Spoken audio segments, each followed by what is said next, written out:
What is up, guys? Soul Sports back again with another video, and in today's video we have yet another What's Next, and in today's What's Next we're going to be discussing the Charlotte Hornets. Now, the Charlotte Hornets over the past, since they drafted Kemba Walker, haven't really been able to get him the help that he's needed. I mean, their best player, I believe, was Al Jefferson, but I don't even know if Al Jefferson was playing in the Kemba Walker era, but now that I think about it, I think he was. I think he was their only all-star besides Kemba Walker to be on the team. But their main problem is they've just been giving out bad contracts to players that don't really deserve it. I mean, if you look at their payroll, they're giving 24 mil to Nicholas Batum this year. They're gonna have to give him 25 mil next year. Next year they're gonna give Bismack Biyombo 17 mil, and then they're gonna have to give 15 mil to Marvin Williams, 14 mil to Cody Zeller, and then potentially 13 mil to Michael K. Gilchrist if he picks up that player option, which more than likely he does. And yeah, they've just been stripped. They don't have a lot of money to do anything. But let's discuss it. Let's discuss their key players first before we move on. I mean, obviously their first key player is Kemba Walker. I mean, Kemba Walker's been on this team his whole career. Just had his best season as a pro. I think he averaged around 26-ish. You know, he's back-to-back All-Stars. I feel like he is kind of underrated. You know, thinking about the top point guards in the East, the top guys come to mind, probably Kyrie Irving, then D'Angelo Russell potentially. The reason why he isn't in a conversation because he doesn't make the playoffs, and that's the fault of the Hornets.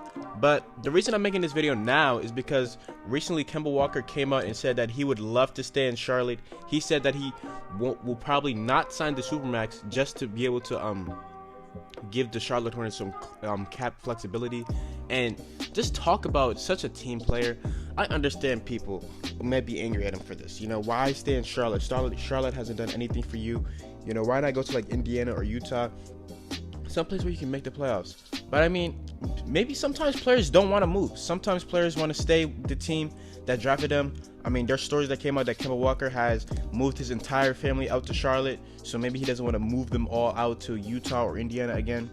And maybe there's just genuine love, you know? Maybe that's not out there anymore in the NBA, but maybe it's genuine love. He genuinely loves Charlotte and he genuinely doesn't want to leave. You know, that can be the case, and I do believe that's the case. And that's why now I think he's staying. I don't think he's leaving anymore. When you think about what Kemba is saying, it's always been his first priority is to stay in Charlotte. Always. So now it's Charlotte's move to keep him. Should Charlotte keep him though? In my opinion, I don't think so. You know, after everything I just said, yes, I don't think Charlotte should keep him because I think Kemba deserves better. And there's only so much that Charlotte can potentially do to even get him a second co-star, a second teammate that can help him out drastically. But yeah, I mean, I just feel so bad for Kemba. He's in such a weird situation, you know. I understand, you know, you do love Charlotte, you know, but Kemba, I think it is time to move on. I think it is time to go to Indiana or go to Utah. You know, make it to the playoffs. With Indiana, I mean, you're gonna have a co-star with Victor Oladipo, and you have that insane defense that they have, Miles Turner, Victor Oladipo, and then potentially if they can sign Bojan Bogdanovic, you know, get more shooting with you, and then they have Thad Young, who's a good power forward. He's not great, but he's a serviceable power forward. He knows his role. He can play his role very well. And yeah, and then they have Domantas Sabonis that they could potentially use in a trade to acquire maybe another backup point guard if they don't re-sign Darren Collison. Acquire a backup small forward possibly. I mean, no. They have some possibilities they can do. They have some trades that they can make. And then speaking of the Utah Jazz, I mean, they have Donovan Mitchell, who had a great season. He didn't have the best start, but you know, picked it up at the end of the year. I mean, and they're in desperate need of a point guard. I mean, pairing him with Kemba Walker, I think that's a good pairing considering, you know, Donovan Mitchell's he just had his second season, and even if it doesn't work out, even if, you know, Kemba starts to slow down, you still have Kemba's ability to score. I think if Kemba does slow down anyway, how much will he slow down? I don't think he'll go past maybe a 15 point per game, 16, 17 point per game score. And then you still have Donovan Mitchell, who's going to grow as a scorer, grow as a playmaker to take over that load once Kemba gets old. And then talking about the same thing with the Pacers, the defense that they have and the playmaking. They have Joe Ingles. Joe Ingles is such an underrated playmaker. He really is. He's a great playmaker. You know, he can make plays. He averaged a lot of assists this year, you know, which is kind of weird. And then you have Rudy Gobert, who's back-to-back Defensive Player of the Year, so that's an excellent defender right there. The pick and roll with him and Kemba should be amazing. And then yeah, they can also make a plethora of moves. You know, they have that first round pick that they can potentially use if they want to be aggressive to get another veteran type player. And I mean, yeah. But that's besides the point. We're gonna make this what's next as if Kemba is staying.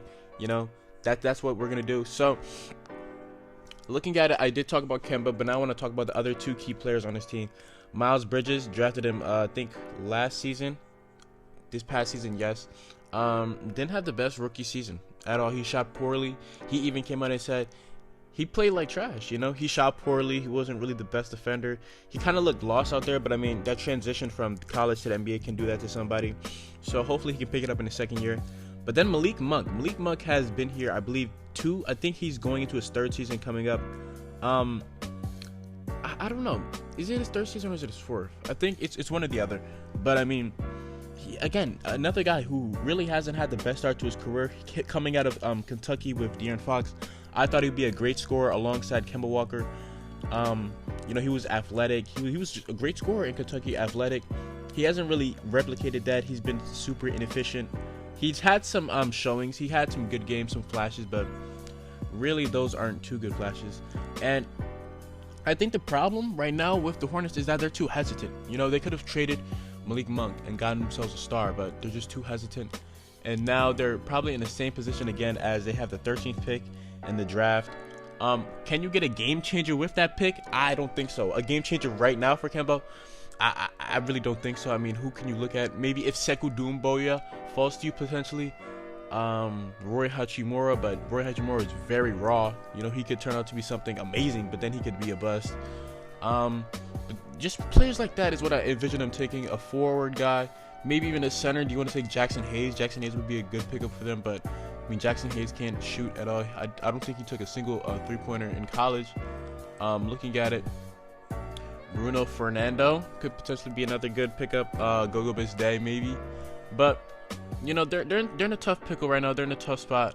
So, and I mean, they're so like stripped cap-wise. They don't have any flexibility because, I mean, you have all these big contracts, you know, that they can't really get rid of unless they're packaging their pick for it, and then that cap is only going to go up once they re-sign Kemba. So they can't really do anything in free agency unless you're signing some low-budget free agents. Maybe you'll luck out with someone like a Dwayne Dedmon, possibly, but I don't think so. Maybe you'll luck out with like a Danny Green, you know. But they have to resign Kemba. And then I didn't even talk about this other player. Jeremy Lamb is another guy they have to resign. Jeremy Lamb is like 27. Had probably his best season as an NBA player. I mean, he averaged 15 points. He was decently efficient. I mean, he was just a good second co-star to Kemba Walker. I mean, looking at it, yeah, he did have his best season of his career. Shot well from the field. Good rebounder for someone of his size. Averaged around 6 rebounds per game. And I mean, yeah, somebody they should definitely look at to resign. I mean, he's durable. He played all, but 3 games this season. And I mean, yeah, you just have to look to resign him. I would definitely resign him if I was you, because he's been your best player Kemba's had since possibly Al Jefferson, you know. So definitely look to resign him. But now I just want to touch on a potential trade I just kind of came up with in my mind, because they're so stripped cap-wise, they can't really do anything else but that. And one team I think they should trade with is the Cleveland Cavaliers. Try to get Kevin Love, if you can trade Kevin Love, and possibly add J.R. Smith in there too. Because the reason I say J.R. Smith is because J.R. Smith's contract is not guaranteed. He makes $15 million, but I believe only $3 million of it is guaranteed. So if you have a package of Kevin Love and J.R. Smith to the Hornets for, say, Nicholas Batum and maybe Marvin Williams or Cody Zeller, and include that 13th pick, which I do believe you have to include that 13th pick, and maybe you'll say, oh, the Cavs have to give us back a pick. Maybe the Cavs then can't include the 26th pick that they have from the Rockets. I think that's a very good trade. I'm talking about this trade for both sides. With the Hornets, you are relieving a little bit of cap. I mean, if you include Marvin Williams in it, and then it's basically a Marvin Williams for J.R. Smith swap, besides the Kevin Love and Nicholas Batum's part. And J.R. Smith's contract, as I said earlier, is only $3 million guaranteed. So if you get J.R. Smith and then waive him, you're saving yourself roughly $12 million under the cap, basically. So that'd be a good save for them. But I think if they do that, you're definitely going to have to include that 13th pick that they have. So that's why I said the Cavs should probably give them back the 26th pick, because just to make everything even. I don't even think they have the 13th pick. I think they have like the 12th or something like that. Or maybe even no, they don't have the 14th. But I'm pretty sure they have the 12th, not the 13th. I think the Heat have the 13th. So my apologies for saying the 13th. But I mean, yeah, that's one trade that I do see them making. I mean, you talk about it, Kevin Love's an all-star. His problem is he's injury prone. But I mean, maybe on Charlotte, he wouldn't be looked at as much. I mean, this year he's probably looked at a lot because people were like, oh, Kevin Love's overrated, you know. Being LeBron's co-star or third option, he didn't even play well. So maybe they were looking to see how he would play this year. Maybe he had a lot of eyes on him, a lot of pressure. With Charlotte, who would really care? And just thinking about the pick and roll / the pick and pop with Kemba Walker and Kevin Love. Kevin Love's a good scorer. He can give you 18 to 19 to 20 points per game every night. He's not super efficient. He's not efficient at all, really. That's a problem. But, I mean, that's a risk you're going to have to take. Kevin Love is super old right now. I think he is 30. But, I mean, who would you rather have, Kevin Love or Nicholas Batum, you know? Kevin Love has been an all-star, I think, 3 out of the 5 seasons he's been in Cleveland. And the 2 seasons he wasn't, he was injured. That was the reason why. So, that's just one trade package. And that's really the only trade package I can see them making. I mean, unless you're going to include Malik Monk and Miles Bridges to try and trade for some good vets, but I don't know. I don't know if you do that. But that's gonna be it for this video, guys. I hope you guys did enjoy. I don't know. It's a complicated situation for me. Should the Hornets not re-sign him? I do believe they should just let him walk. That's my personal opinion. Let him go. You know, play for a contending team somewhere else. You know, but at the end of the day, it's Kemba's decision. If he wants to stay, he wants to stay. That's what he wants to do. I can't, you know, fault him for that. I mean, he's a very loyal player. He's been loyal since he's gotten here. He's not a player that's he's not a talkative player, excuse me. And yeah, but as I said, that's going to do it for this video, guys. It's been So Sports, and I'm out. Peace.